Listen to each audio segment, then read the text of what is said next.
खत्म। उनको प्रश्न में माइक दे देना। तीसरा कर्म है शरीर नाम कर्म।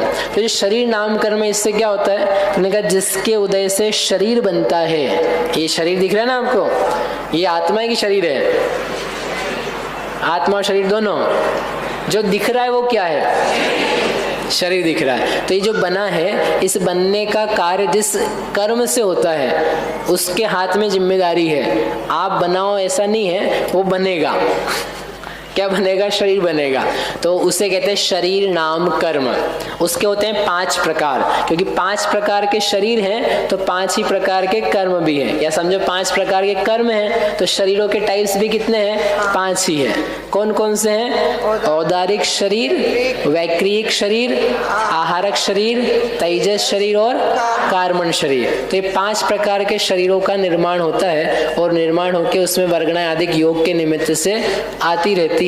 तो वो शरीर नाम कर्म अपना काम करता रहता है और योग के निमित्त से वर्गणाएं आती है तो वो उस शरीर में कन्वर्ट करता जाता है। इस प्रकार की एक ऑटोमेटिक बड़ी सहज व्यवस्था इस कर्म से होती रहती है। फिर भी अपन थोड़ा अलग सोच वाले हैं, अभी सोच की बात करते हैं, 2 मिनट बाद पहले कर लेते हैं। हाँ, ये जो पंचेंद्रीय जाति के हिसाब से अपने जो क्षयोपम मिला होता है उसी को लब्धि बोलते हैं। हाँ, जो लब्धि है ना, लब्धि की परिभाषा है आत्मा में उत्पन्न हुई विशुद्धि, उसको कहा जाता है लब्धि। तो जैसे ही वो जाति जैसी होती है उसके अनुसार उसमें क्षयोपम आता है तो लब्धि कहलाती है। अब वो लब्धि जो है ना, सामान्य रूप से तो सबकी एक जैसी है, लेकिन विशेषता करने जाएंगे तो देशघाती स्पर्धकों का अंतर पड़ता है, तो फिर कम ज्यादा पना होता है। लेकिन जितने पंचेंद्रिय हैं तो उनमें नियम से 5 इंद्रियों संबंधी ज्ञान का उघाड़, जिसको लब्धि कहा जा सकता है, क्षयोपम कहा जाता है, वो नियम से पाया ही जाता है। वो कुछ भी करे, मंद बुद्धि भी हो, अंधा भी हो, विकलांग भी हो, तथापि यदि मनुष्य है तो उसके 5 इंद्रिय संबंधी क्षयोपम नियम से पाया ही जाएगा। कोई चतुर इंद्रिय में गया है तो उसके कर्ण संबंधी इंद्रिय नियम से नहीं ही होगी, उसको आप कोई एक्स्ट्रा लाके लगा नहीं सकते हो।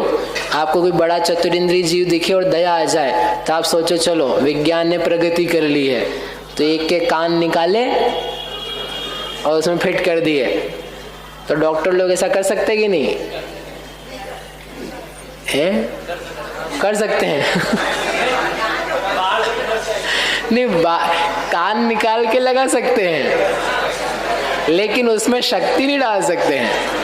हम मरे हुए की बात नहीं कर रहे, हम जिंदा जीव की बात कर रहे हैं। नहीं तो आप बोलोगे वो तो शक्ति खत्म हो गई। जीवित चतुरिंद्रिय में एक पंचेंद्रिय के कान ला करके लगा दो, सिस्टम लगा दो, कुछ कर लो आप, असंभव। चाहे कितनी प्रगति कर ले, लेकिन इतना नहीं हो सकता। आप जाति का उल्लंघन नहीं कर पाओगे। उसको बोलते हैं जाति नाम कर्म, कि जो अव्यभिचारी है, जिसमें सदृशता है। चतुरिंद्रिय तो चतुरिंद्रिय होगा, मरे और मर करके पंचेंद्रिय बन जाए वो हो सकता है, लेकिन चींटी को आप आंखें नहीं दे सकते हो, मक्खी मच्छर को आप कान नहीं दे सकते हो, और मनुष्य है उससे मन नहीं छीन सकते हो। मनुष्य होगा तो मन तो होगा, और इसलिए उसकी रिस्पॉन्सिबिलिटी भी फिर ज्यादा हो जाती है। भैया जो साइंस में इवोल्यूशन का आता है कि यूनिसेलुलर से हम ऐसे आते आते आते आते इंसान बन गए, है ना? हाँ। तो अब अपन यहाँ पे भी पढ़ते हैं कि 1 इंद्रिय, 2 इंद्रिय, 3 इंद्रिय, मतलब हम भी एक इंद्रिय थे पहले, फिर ऐसे आए पंच। तो ये दोनों बातें रिलेट हो सकती है ना, मतलब हो रही है, तो वो साइंस का तो फिर ऑलमोस्ट सही सा हो गया उसका इवोल्यूशन का। देखो आपको समझ में आया ना बच्ची ने क्या कहा? तो क्या है, साइंस का जो इवोल्यूशन है वो ना एक के ऊपर ही है, कि वो एक था, फिर एक से ऐसे ऐसे बढ़ते बढ़ते वो ही अकेला बढ़ा, और फिर बंदर था, और बंदर से क्या बन गया? मनुष्य बन गया है।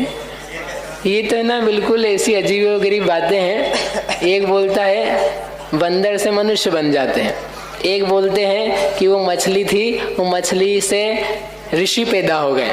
एक मछली थी, वो मछली ने क्या करा? मनुष्य का वीर्य खा लिया, तो उससे क्या पैदा हो गया? ऋषि, कोई मुनि पैदा हो गया। कोई कहता है कि कुछ नहा रहे थे तो पैदा होते होते एकदम एक कोई व्यक्ति पैदा हो गया। तो ये क्या है, इतनी कपोल कल्पित बातें हैं, इवन साइंस की भी। साइंस देखो, आप इवोल्यूशन थ्योरी की बात करें ना, वो कितनी पुरानी है, अबाउट 1 लाख 1 करोड़ वर्ष पुरानी कहते हैं।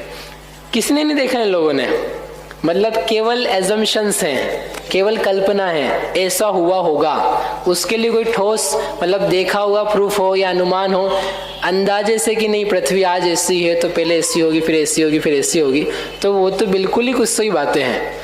एक भी वैज्ञानिक वर्तमान के बंदर को मनुष्य बना करके दिखाए पहले, फिर हम उनकी बात सुनेंगे। कुछ कर लो आप, मनुष्य बंदर ले लो, आपको 150 साल देते हैं, ठीक है, मैं रहूंगा, चिंता मत करो। तो आपको देते हैं, आप मेरे को दिखाओ। तो इनमें कोई दम ही नहीं, मनुष्य के बच्चे मनुष्य से ही आते हैं और बंदरों से बंदरों के बच्चे ही आते हैं। तो हम जो कहते हैं ना एक इंद्रिय, आप कह रहे कि हम भी एक इंद्रिय से 2 इंद्रिय अधिक होते हैं, तो ये तो एक जीव मरण को प्राप्त होता है, मरण को प्राप्त होकर उसकी गति बदलती है, फिर उसकी गति बदलती है, तो उसके अलग अलग इवोल्यूशंस हैं। लेकिन एक ही बंदर बिना मरे जीव मनुष्य बन जाए, ऐसा हमने कभी नहीं कहा है। तिर्यंच बिना मृत्यु को प्राप्त हुए मनुष्यता या देवता प्राप्त कर ले, ऐसा कभी नहीं संभव है।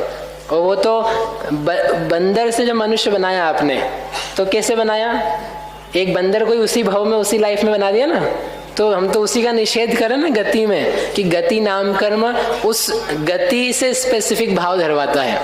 ये हो सकता है कि बंदर मर करके मनुष्य हो जाए, वो हम मानते पूरा पूरा, उसमें कोई दिक्कत नहीं मुझे।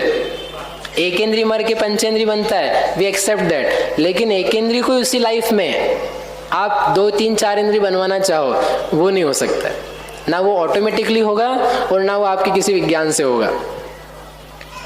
सारे वैज्ञानिकों को चैलेंज है, बंदर को आप मनुष्य दिखाओ बना करके, और एक बंदर से मनुष्य का बच्चा पैदा करो, फिर अपन उसके बारे में सोच सकते हैं।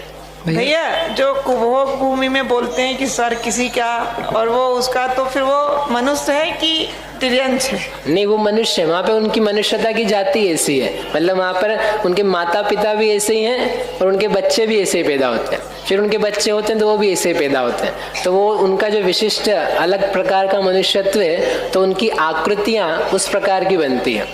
तो वो तिर्यंचत्व को प्राप्त नहीं करते, वो मनुष्यत्व को ही प्राप्त करते हैं, उनको मनुष्य ही कहा जाता है, भले वो कुभोग भूमि के हैं, उनकी आकार विचित्र टाइप के हैं। तो ये 5 प्रकार के शरीर हैं। इन 5 प्रकार के शरीरों का थोड़ा सा स्वरूप देख लेते हैं संक्षेप में। औदारिक शरीर क्या है, जो मनुष्य और तिर्यंचों का शरीर होता है, स्थूल, वृहत, मोटा, उसको बोलते हैं, मोटा यानी देखने में आने वाला साधारण रूप से, उस शरीर का नाम है औदारिक शरीर। और जो देवताओं का और नारकियों का शरीर है विक्रियामयी, जिसमें विशेष क्रिया हो पाती है, वैक्रिक है ना, वैक्रिक शब्द का ऐसे बनाए विक्रिया से, औदारिक शब्द है वो का ऐसे बनाए, बोलो भैया हिंदी वाले, औदारिक शरीर शब्द का ऐसे बनाए हैं? देखो भैया आप लोग शास्त्री हो, औदारिक शरीर में मूल शब्द क्या है, उदार।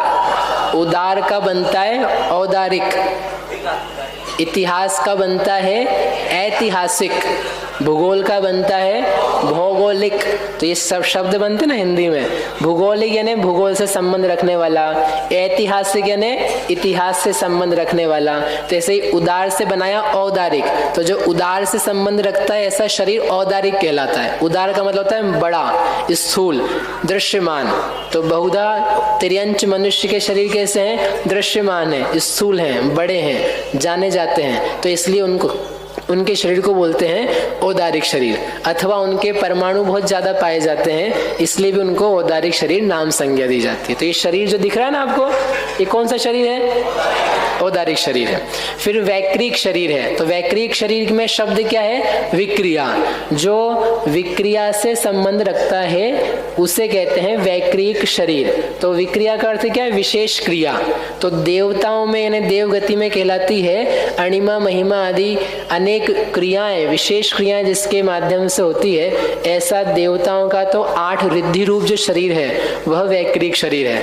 और जो नारकी हैं उनके भी वैक्रिक शरीर है, तो उनके अशुभ वैक्रिक शरीर कहा जाता है, जिससे वे अलग अलग प्रकार की आकृतियां बनाते हैं अशुभ, जो एक दूसरे के लड़ने मरने मारने में काम आती है, उसको भी कहते हैं वैक्रिक शरीर। तो जो देव हैं और नारकी हैं, उन दोनों की क्या है? वैक्रिक शरीर।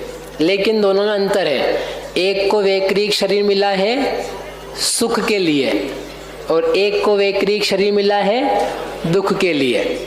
दोनों के अवधि ज्ञान पाए जाते हैं, ऊपर भी नीचे भी, लेकिन जो देवताओं का अवधि ज्ञान है वो उनके सुख के लिए है, उनके ज्ञान की विशुद्धि है, निर्मलता है। और जो नीचे के नारकियों को कुअवधि ज्ञान है, अवधि ज्ञान है, वो उनके किस कारण के लिए है? दुख के लिए। क्या दुख के लिए? उस अवधि ज्ञान से जानते हैं कौन लड़ने आ रहा है, कौन मारने आ रहा है, किसको मारूं, कौन कहाँ छिपा है। ऐसे उसका बिल्कुल ही विरुद्ध प्रयोग, कुछ काम का प्रयोग नहीं करते, उल्टा पुल्टा ही प्रयोग करते हैं। ऐसा उनका सब चीजें जो हैं वो दुख की कारणभूत है, और जो देव गति है उसमें सुख की कारणभूत वो सामग्रियां कही जाती। जैसे ये दो शरीर हैं, ये बनते हैं जिन जिन कर्म से उनका वैसा वैसा नाम कर्म है। फिर है आहारक शरीर। आहारक शरीर एक विशिष्ट शरीर है जो आहार से संबंध रखता है। ये होता है मुनिराज के, कभी किसी काल में जिनके आहारक वृद्धि हो तो उनके आहारक शरीर पाया जाता है, जो मस्तक से एक हाथ प्रमाण शुभ श्वेत सप्त धातु रहित सम चतुरस्र संस्थान वाला एक आकृति निकलती है, जो मुनिराज के तीर्थंकर के कल्याण में भाग लेने के लिए या संयम के पालन के लिए, जिससे दूर जो क्षेत्र है वहां पर तीर्थ की वंदना कर सके, अथवा संशय आदि हो तो उसके निवारण के लिए केवली शुद्ध केवली के पास जाना। ऐसे अनेक कारणों से उस आहारक शरीर का निर्माण होता है उन मुनिराज के। उस शरीर को बोलते हैं आहारक शरीर। सभी के नहीं होता, किसी किसी के होता है, जिनकी वृद्धि होती है उन्हीं की होता है। और जब होता भी है तो वो हमेशा उसका प्रयोग नहीं करते रहते, कब विशिष्ट काल होता है तो उसका प्रयोग बनता है। ऐसा जो शरीर है उनके, जो अंतर मुहूर्त के लिए पाया जाता है, उसे कहेंगे आहारक शरीर। कितने हो गए? 3। फिर है तेजस और कारमाण।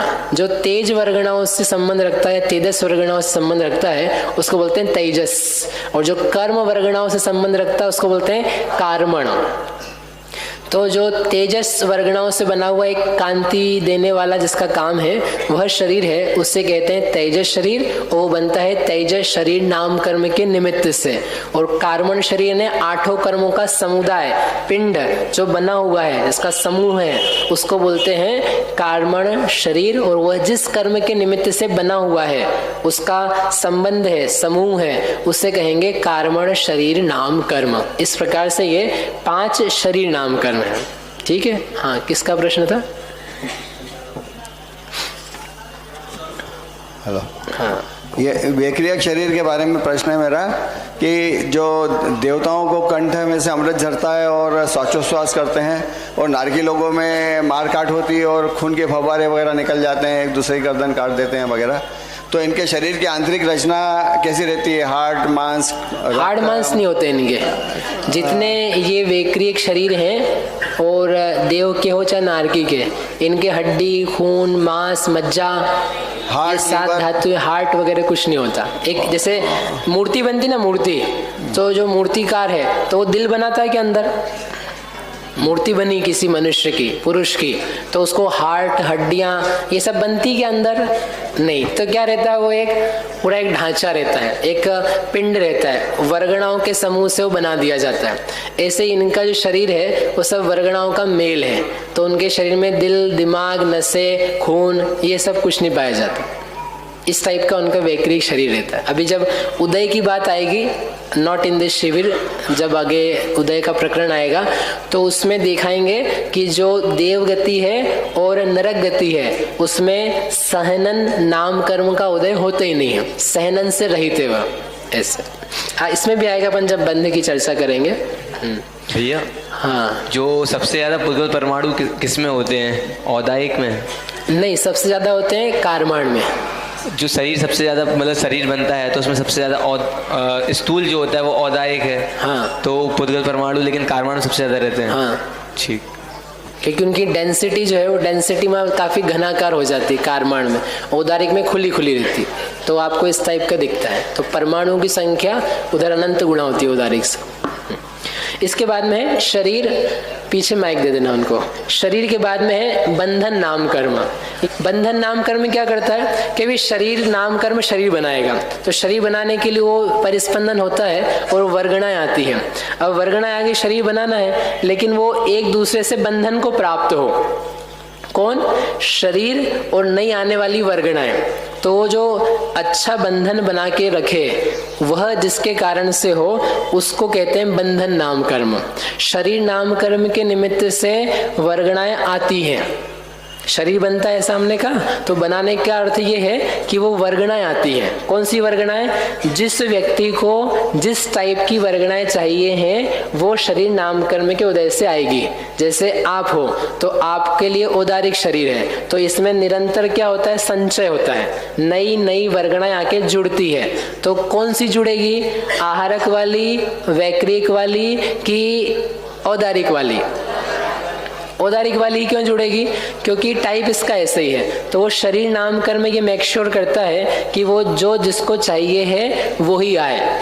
जैसे आपके ब्लड ग्रुप्स होते हैं ना, तो O+ है, तो डॉक्टर्स क्या मैनेज करते हैं कि O+ में कौन सा जाए? O+C। डॉक्टर तो कभी गड़बड़ भी कर सकते हैं, O+ में O- भी डाल सकते हैं गलती से जान करके नहीं, लेकिन ये जो शरीर नाम कर्म है ये बिल्कुल परफेक्टली काम करता है कि औदारिक शरीर नाम कर्म है तो औदारिक वर्गणा ही लेने वाला है।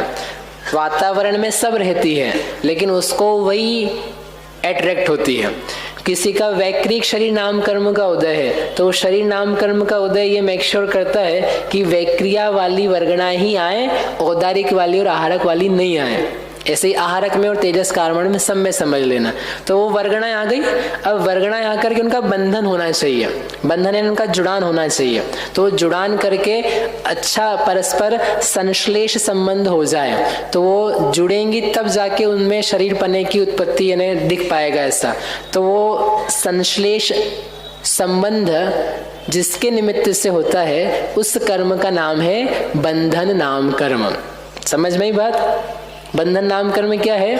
आई हुई जो वर्गणाएं हैं, रॉ मटेरियल है जो शरीर में आ तो चुकी है लेकिन उनका पुरानी वर्गणाओं से जुड़ान होवे, इसके लिए जो कर्म काम करता है उसका नाम है बंधन नाम कर्म। उसका नाम ही बंधन है, बांधता है जो नए पुराने को या अनेक शरीरों को, उसकी तरफ से अनेक उसके भेद भी बनते हैं। अब इसके कितने टाइप से? सामान्य से इसके 5 ही प्रकार हैं, औदारिक, वैक्रिक, आहारक, तेजस और कार्माण। ये इसके 5 प्रकार हैं। जैसे शरीर है वैसे ही 5 प्रकार के बंधन हैं। और फिर इसी के हम फर्दर भेद करते हैं तो ये 5 की बजाय 15 प्रकार का कहलाता है। तो वो जो हमने देखा था ना शुरू में कि कर्म जो नाम कर्म है वह 93 प्रकार का होता है या 103 प्रकार का होता है। तो वो जो 10 एक्स्ट्रा किए हैं वो 10 यहाँ से किए हैं, ठीक है, क्योंकि इसके 15 करने वाले हैं।